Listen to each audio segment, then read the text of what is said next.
जय श्री सद्गुरु देवाय नमः। जय श्री गणपति देवाय नमः। ओम नमः शिवाय। रुद्र संहिता सती खंड 40वां अध्याय। नारद जी बोले, हे तात ब्रह्मा, महाबली ने जब दक्ष का यज्ञ सहित नाश कर दिया, उसके बाद जो कुछ हुआ उसका वर्णन करे। ब्रह्मा जी बोले, हे ऋषि श्रेष्ठ, रुद्र की सेना से घायल देवताओं ने मुझ ब्रह्मा से यज्ञ नाश व दक्ष के विनाश का सब वृतांत मुझसे कहा। देवताओं के दुख को देखकर वह पुत्र शोक से व्याकुल में क्रोधित होकर दक्ष को जीवित करने व यज्ञ संपूर्ण कराने का उपाय सोचने लगा, जिससे अन्य सब ऋषियों व देवताओं का दुख भी दूर हो सके। इसी विचार का मन में लाकर अपने मन में रखकर मैंने विष्णु जी का ध्यान किया व बैकुंठ लोक पहुँच गया। वहाँ जाकर मैंने विष्णु जी की बहुत स्तुति की। तब उन्होंने मुझे समझाया कि दक्ष ने शिव जी का अपमान करके बहुत बड़ा अपराध किया है तथा दक्ष ने यज्ञ में शिव जी को आभाग ना रखने के कारण हम सब भी शिव जी के प्रति दोष युक्त हैं। अतएव प्रलय अवश्य होगी। केवल यदि हम सब देवता शिव जी के पास जाकर प्रार्थना व स्तुति द्वारा उन्हें प्रसन्न करें, तभी प्रलय शांत हो सकती है, नहीं तो सर्वनाश हो जाएगा। मैं भी इसके लिए आपके साथ चलने को तैयार हूँ। ऐसा कहकर विष्णु जी मेरे साथ शिवलोक जाने के लिए तैयार हो गए। तब हम सब अलकापुरी के आगे उस विशाल वट वृक्ष के पास पहुँचे, जहाँ दिव्य योगियों से सेवित योगेश्वर महादेव आसीन थे। उनके चारों ओर गण व कुबेर बैठे हुए थे। उन्हें देखकर विष्णु सहित सब देवताओं ने उनके चरणों में गिरकर उन प्रणाम किया व अनेक प्रकार से स्तुतियाँ करने लगे। हे करुणा सागर, हे यज्ञेश्वर, हम सब आपके अपराधी हैं। अतएव आपकी कृपा के बिना हम विनाश को होते जा रहे हैं।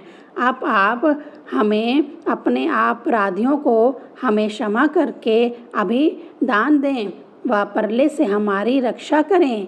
हे महादेव, आप प्रसन्न हो व दक्ष सहित यज्ञ को पुनः जीवित करके यज्ञ को संपूर्ण करें।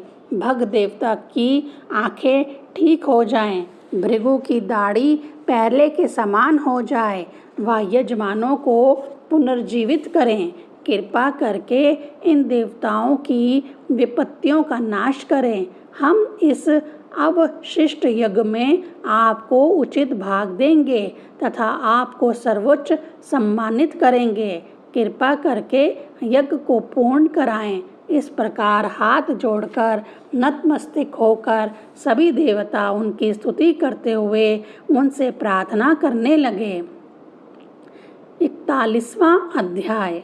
ब्रह्मा जी बोले, हे नारद, सभी देवताओं के स्तुति करने से भगवान शिव प्रसन्न हो गए व देवताओं को अभयदान करते हुए कहने लगे, हे देवों, तुम अपराधियों के प्रति यद्यपि मेरा मन शांत नहीं हुआ है, फिर भी तुमको मैं प्रसन्नता से क्षमा करता हूँ। मैंने दक्ष के यज्ञ का नाश नहीं किया। जो दूसरे का बुरा करता है उसका विध्वंस स्वयं हो जाता है, क्योंकि दक्ष ही उस यज्ञ का सिर है। अतएव उसका सिर बकरे के जैसा होगा। भग देवता सूर्य के नेत्र से यज्ञ भाग को देख सकेंगे तथा पूषा पुनः अपने दांतों से यज्ञ भाग का भोग कर सकेंगे। ऋतज्व भृगु की दाढ़ी पुनः बकरे सी हो जाएगी। मेरे गणों द्वारा नष्ट सभी देवता व ऋषि आरोग्य प्राप्त करेंगे। सभी ऋषित्वज व याज्ञिक सुखी होंगे। इस प्रकार वेदज्ञ करुणाकर परम तत्व महादेव सब सृष्टि की प्रलय से रक्षा की घोषणा करके मौन हो गए। उनके यह वचन सुनकर सब देवता प्रसन्न हो गए। वह शिव जी को धन्यवाद करने लगे। तदनंतर शिव जी को देव ऋषियों सहित यज्ञ में आमंत्रित करके हम सब कर्नलवल, जहाँ दक्ष ने यज्ञ आरंभ किया था, आ गए। वहाँ उसी समय शिव जी ने अभी आकर वीरभद्र द्वारा किए गए विध्वंस को देखा। स्वाहा, स्वधा, पूषा, तुष्टि, घृति, सरस्वती सब मरे पड़े थे। इस प्रकार के विनाश को देखकर हंसकर उन्होंने वीरभद्र को बुलाया और कहा, हे महाबली, यह तुमने क्या किया जो इन ऋषियों को कठोर दंड दिया।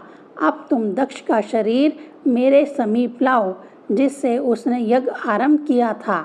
शिवजी के कहे अनुसार वीरभद्र ने दक्ष का सिर रहित मृत शरीर उनके सामने रख दिया। उस शरीर को देखकर शंकर जी ने वीरभद्र से उसके सिर के विषय में पूछा। उसने उत्तर दिया, वह तो मैंने पहले ही अग्निकुंड में हवन कर दिया है। तब शिवजी ने बकरे का सिर लेकर प्रजापति दक्ष के सर पर रखा और अपनी शक्ति से उसे जीवित कर दिया। जीवित होकर प्रजापति दक्ष ने उठते ही प्रसन्नतापूर्वक शंकर भगवान का साक्षात्कार किया व दुर्भावनाओं के हृदय से नष्ट हो जाने पर उसने शंकर जी को प्रणाम पूर्वक अनेक प्रकार की स्तुति की। उसकी स्तुति से महादेव प्रसन्न हो गए और तब सभी विष्णु आदि देवताओं ने भी प्रसन्नतापूर्वक उनकी स्तुति की। ओम नमः शिवाय।